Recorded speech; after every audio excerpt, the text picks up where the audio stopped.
Welcome back to Monsters, Legends, and Conspiracies, where we explore the strange and sometimes unbelievable stories from history, mythology, and beyond. I'm your host, Sarah, and today's episode takes us back to a pivotal moment in American religious history, a moment known as the Great Disappointment. Imagine selling everything you own, abandoning your farm or business, and gathering with your fellow believers on a hilltop, all in preparation for the world to end. But then, nothing happens. This wasn't just the case for a handful of people. Tens of thousands of devout followers waited for the second coming of Christ in 1844, only to be met with crushing disappointment. What happened? Why did so many believe in this apocalyptic prophecy? And how did the aftermath of this failed prediction change American religion forever? Today, we'll dig deep into this remarkable story, the prophecy that started it all, the people who believed it, and the legacy it left behind.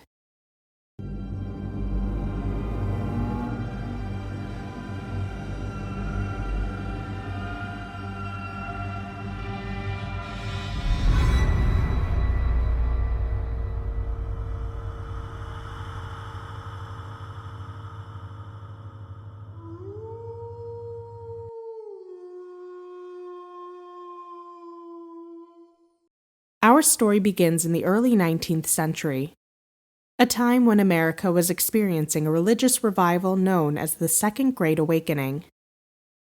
It was a time of religious fervor, where new movements and churches were sprouting up across the country.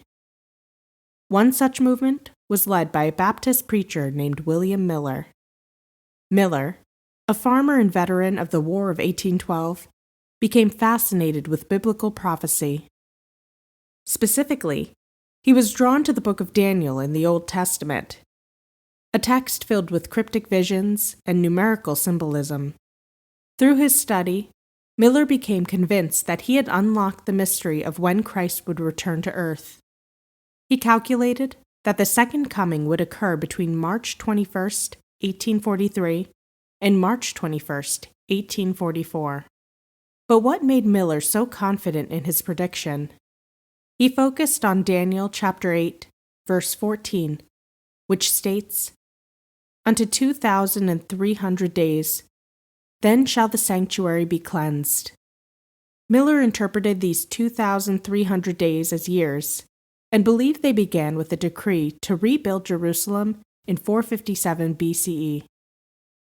When he added 2,300 years to this date, he landed on the year 1843, with a slight margin for error, pushing the date to 1844. Miller wasn't just some obscure preacher with a small following. His message resonated with many people, especially those who were already inclined to believe in the imminence of the apocalypse. By the 1840s, Millerism had spread like wildfire. Estimates suggest that between 50,000 to 100,000 people embraced his teachings, with thousands more sympathetic to the idea. So what happened next? How did this belief in a specific date for the second coming of Christ spread so widely? Let's find out. Miller began preaching his message in the 1830s, but as the 1840s approached, the movement gained momentum.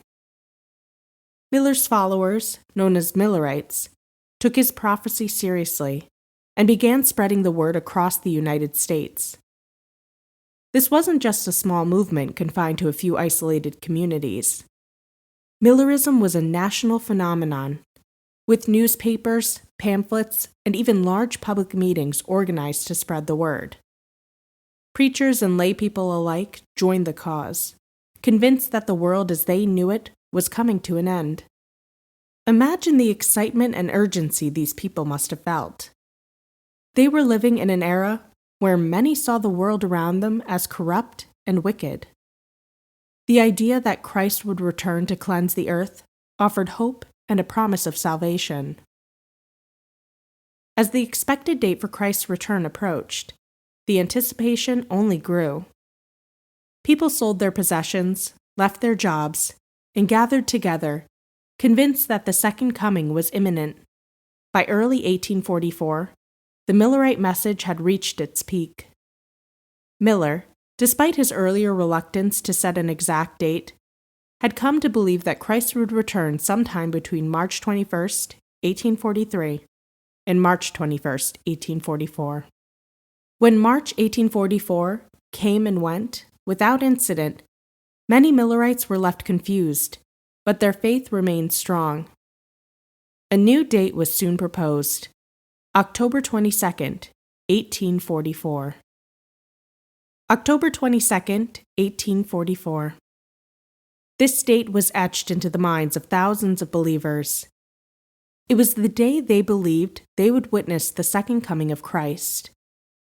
In the days leading up to it, many gathered in prayer, watching the skies, waiting for the moment when they would be taken up to heaven.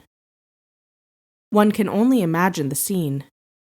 Families dressed in their best clothes, standing together, looking up at the sky in anticipation. It was a day filled with hope, excitement, and an overwhelming sense of finality.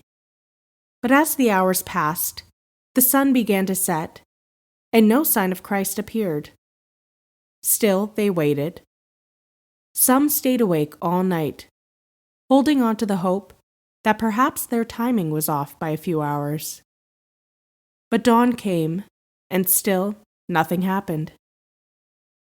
The disappointment was immediate and crushing. Those who had given up everything, homes, money, even relationships, found themselves in shock. Some wept, some prayed for understanding, and others were left in a state of confusion. This was the moment that became known as the Great Disappointment. The aftermath of the Great Disappointment was devastating for many Millerites. The shock of the event caused a crisis of faith for some, while others scrambled to make sense of what had gone wrong. How could they have misinterpreted God's plan so completely? For many, this was more than just an intellectual problem. It was an emotional and existential crisis.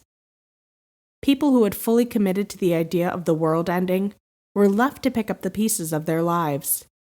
In some cases, individuals were ostracized by their communities, mocked for their beliefs, and left with nothing. Miller himself was devastated by the failure of his prediction. Though he remained convinced that Christ would return soon, he never set another date for the second coming. He urged his followers to remain faithful, but the movement he had started began to fracture. Some Millerites left the faith entirely, disillusioned by the failed prophecy. But others held on, convinced that they had simply misunderstood the nature of the event. Rather than a literal return of Christ, they began to interpret the date symbolically. One faction, led by Hiram Edson, concluded that the October 22nd, 1844, marked not the return of Christ to earth, but the beginning of a new phase in heavenly judgment, what would later become known as the investigative judgment in Seventh-day Adventist theology. The Great Disappointment, while a tragic event for many, did not mark the end of the story. In fact, it became the foundation for new religious movements that continue to this day.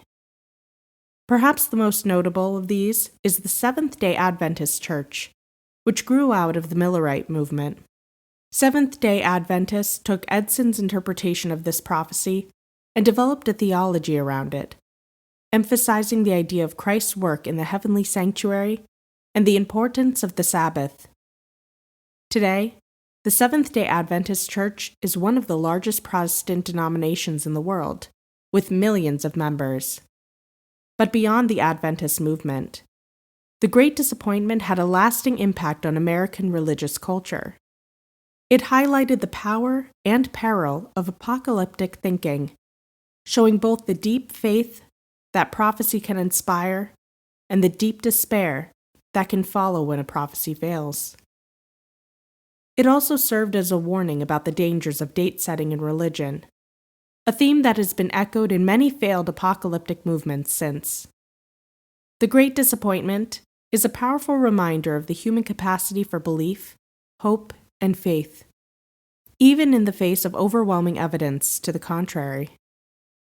It's a story of conviction and disillusionment, but also of resilience, as many of those who lived through that disappointment found new ways to continue their spiritual journey. As we look at modern predictions of the end times, from conspiracy theories to religious prophecies, the lessons of the Great Disappointment remain relevant.